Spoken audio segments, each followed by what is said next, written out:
Kinachoendelea: vita ya Urusi dhidi ya Ukraine.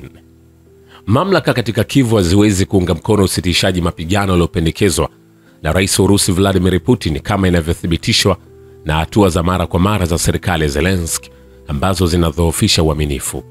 Mtaalamu wa kijeshi Vital Kislev anasema kupitia kituo cha TV cha Solovyov Live. Anasema, nina imani kuwa usitishaji vita ambao unatakiwa kuambatana na sherehe za V-Day utakiukwa. Kislev alisisitiza, kwa kusikitisha, kuna matumaini kidogo kwamba mamlaka ya Ukraine itaruhusu siku hii kupita kwa amani na utulivu. Kwa bahati mbaya, naamini hili halitafanyika. Mwisho wa kumnukuu. Vile vile, operesheni maalum ya kijeshi Moscow nchini Ukraine lazima imalizike kwa ushindi wake na uharibifu wa serikali ya Kyiv. Mwenyekiti wa Baraza la Usalama la Urusi Dmitry Medvedev anasema, tunahitaji kushinda operesheni maalum ya kijeshi na Ukraine, na pia tunahitaji kuharibu utawala wa Kyiv wa Nazi mamboleo.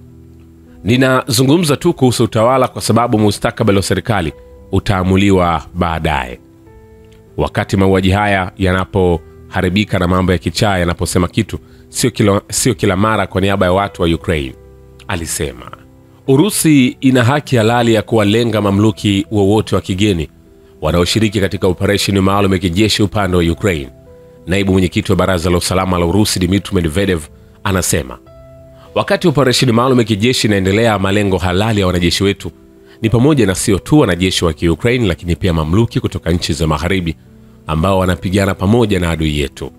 Naibu mwenyekiti wa Baraza la Usalama alikariri kwamba Urusi inawatendea wafungwa wa vita kwa mujibu wa sheria za kimataifa na inawahakikishia kuishi ikiwa watajisalimisha kwa hiari. Hata hivyo, hii haiwaondoi wajibu wa uhalifu dhidi ya binadamu. Wale wanaoua raia, watu wenye msimamo mkali na magaidi hawawezi na hawataonewa huruma, wanapaswa kukabiliwa na adhabu kali.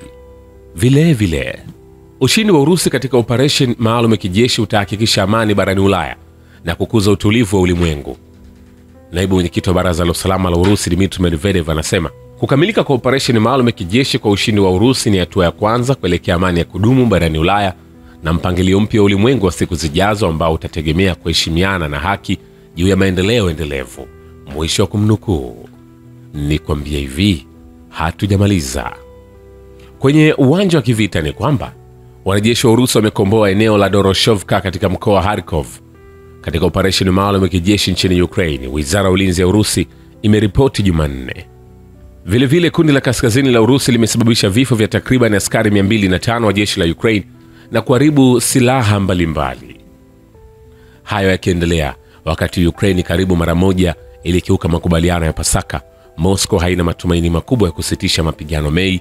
Naibu mwenyekiti wa Baraza la Usalama la Urusi Dmitry Medvedev anasema, mamlaka ya Kyiv karibu mara moja ilikiuka makubaliano ya Pasaka yaliyotangazwa na Rais wa Urusi Vladimir Putin.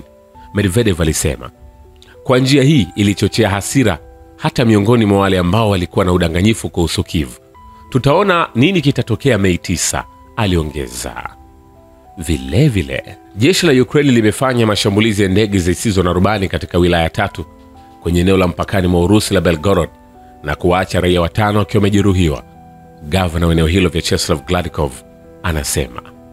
Kulingana na gavana huyo, shambulio lingine na ndege isiyo na rubani liliweza kuripotiwa katika wilaya ya Borisovsky. Wanajeshi wa Urusi wanakaribia kukabiliana na kundi la wapiganaji la Ukraine lililoko Kupiansk na viunga vyake baada ya kukombolewa kwa makazi ya Doroshovka katika mkoa wa Kharkov. Mtaalamu wa kijeshi Andrei Marochko anasema, ukombozi wa Doroshovka unaonyesha kuwa wanajeshi wa Urusi wanatumia mafanikio yao mara kwa mara katika daraja la Duverchnaya.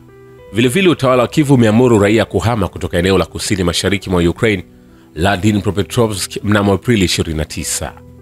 Watu wameambiwa kuhama kutoka maeneo hayo. Uhamisho wa lazima utaendelea kwa mwezi mmoja. Mkuu wa utawala wa kijeshi wa kikanda Sergei Lysak anasema, hapo awali wakazi wa makazi hayo walishauriwa tu kuhama kwa hiari, lakini sasa viongozi wa Ukraine wamefanya uhamasishaji huo kwa lazima.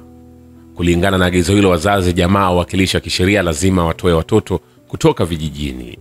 Vile vile, Urusi inapendelea kuanzishwa kwa mazungumzo ya moja kwa moja na Ukraine bila masharti.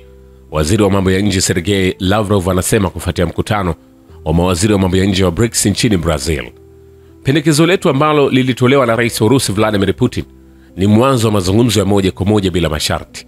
Kusitishwa kwa mapigano katika hali hii kunaonekana kuwa sharti linalotumika kuunga mkono zaidi utawala wa Kiev na kuimarisha uwezo wake wa kijeshi.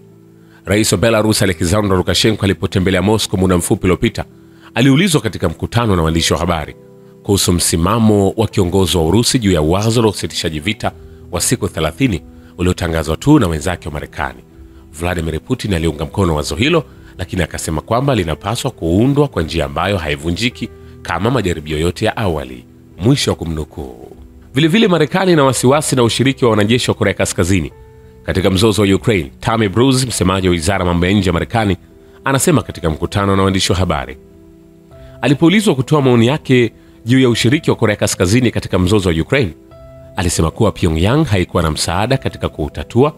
Kulingana naye, nchi za tatu ikiwa ni pamoja na Korea Kaskazini zimeendeleza mzozo kati ya Urusi na Ukraine na wanawajibika kwa hilo.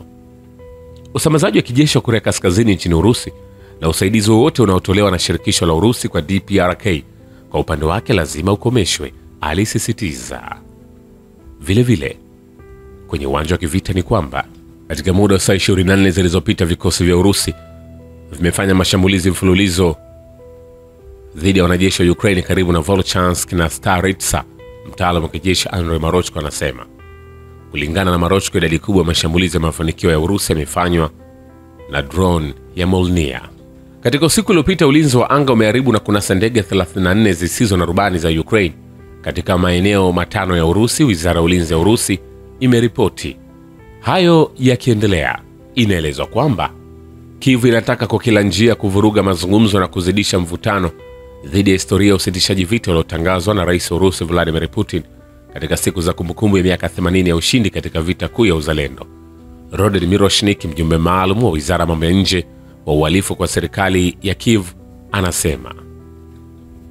Vilevile jeshi la Ukraine limeanzisha mashambulizi 17 ya mabomu kwenye maeneo yenye watu wengi 39 katika Jamhuri ya Watu wa Donetsk. Mashambulio hayo yameharibu majengo matano ya makazi pamoja na vifaa vingine na maeneo ya makumbusho ya kihistoria.